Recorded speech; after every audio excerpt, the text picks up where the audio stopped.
Coach Μανώλης Ιμπραημάκης μαζί μας. Coach, πρώτο παιχνίδι εντός έδρας εδώ στην Άξο. Φαντάζομαι μόνο ικανοποιημένος μπορεί να είσαι, καθώς η ομάδα έδειξε πάρα πολύ καλά στοιχεία. Έπαιξε το μπάσκετ που θα ήθελες. Σωστά. Και ξεκίνησε τη χρονιά με μία νίκη που ήταν και το ζητούμενο, έτσι. Ωραία. Αρχικά χαίρομαι που σε ξαναβλέπω. Χαίρομαι που ξαναβλέπω το νησί από κοντά. Φέτος είναι καινούρια ομάδα. Είναι μεγαλύτερο το στοίχημα από πέρσι που σωθήκαμε όπως σωθήκαμε. Κάναμε τη μεγάλη επιτυχία γιατί θέλουμε να αλλάξουμε τη φιλοσοφία, να παίξουμε ένα σύγχρονο γρήγορο μπάσκετ με χαμηλότερο μέσο ηλικίας και νομίζω για πρώτη αγωνιστική τα καταφέραμε πολύ καλά. Γιατί πάντα η πρεμιέρα είναι πάρα πολύ δύσκολη, αγχωτική κτλ. Σίγουρα εδώ μέσα θα το φέρουμε αυτό το μπάσκετ, κάθε αγωνιστική, το υπόσχομαι. Θέλω να δω πάλι τον κόσμο όπως ο Παγκράτη. Σήμερα είχαμε αρκετά καλό κόσμο, θέλουμε περισσότερο να το πω.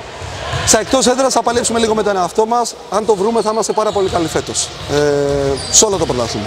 Κότσε, πριν ξεκινήσει η χρονιά, φαντάζομαι είχες καταστρώσει τα σχέδιά σου εν ώψη της νέας φετινής σεζόν. Ναι. Είσαι ευχαριστημένος από το σύνολο του ρόστερ.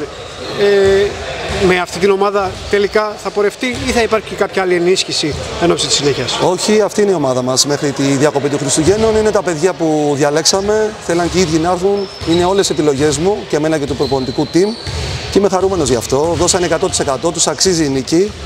Δουλέψαν πολύ σκληρά, ειδικά τις τελευταίες 20 μέρες. Βάρη, έξτρα προπόνηση, τους πίεσα κι εγώ και είμαι πολύ ευχαριστημένος από το ρόστερ και ευχαριστώ και τη διοίκηση γιατί ό,τι ζήτησα το έκανε. Είναι αλήθεια αυτή και πρέπει να το πω. Σήμερα ήταν και η πρεμιέρα και φαντάζομαι γνωρίζεις πάρα πολύ καλά ότι οι πρεμιέρες κρύβουν και εκπλήξεις. Όμως ο ΑΠΑΣ έδειξε καλό πρόσωπο. Ποιο ήταν, πιστεύεις, το κλειδί για να φτάσει η ομάδα στην νίκη σήμερα? Το κλειδί ήταν ότι πρώτα απ' όλα να δώσει συγχαρητήρια στο Αρκαλοχώρη και στον αντίπαλο προπονητή. Είναι μια ομάδα χρόνια.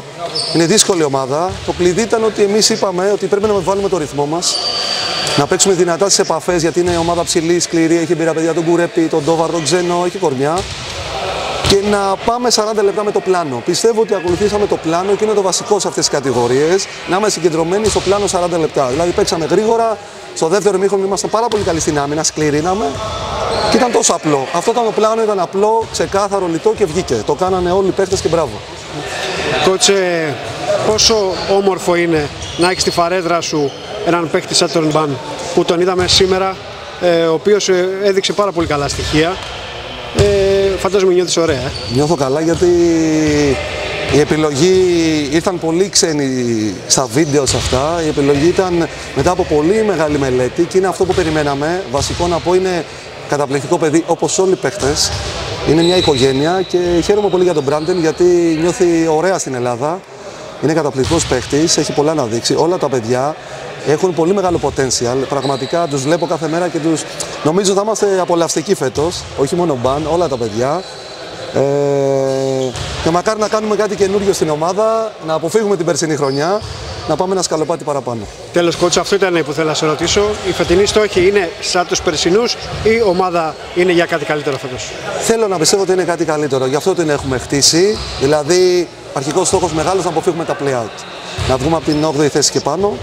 Και το ιδανικό θα είναι να μπούμε στα play-off, δηλαδή 6η θέση και πάνω, για να παίξουμε φέτος τα play-off και όχι τα play-out. Έχει άλλη χαρά το play-off, άλλο το play-out, έχει άλλο άγχος.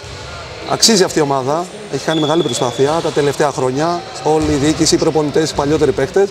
Οπότε στόχος αρχικός αποφύγει play-out και αν μπούμε στα play-off θα είναι τρομερή επιτυχία για φέτος. Coach, χαρακτήρια για την νίκη. Ευχαριστώ πολύ. Καλό βράδυ, ευχαριστώ.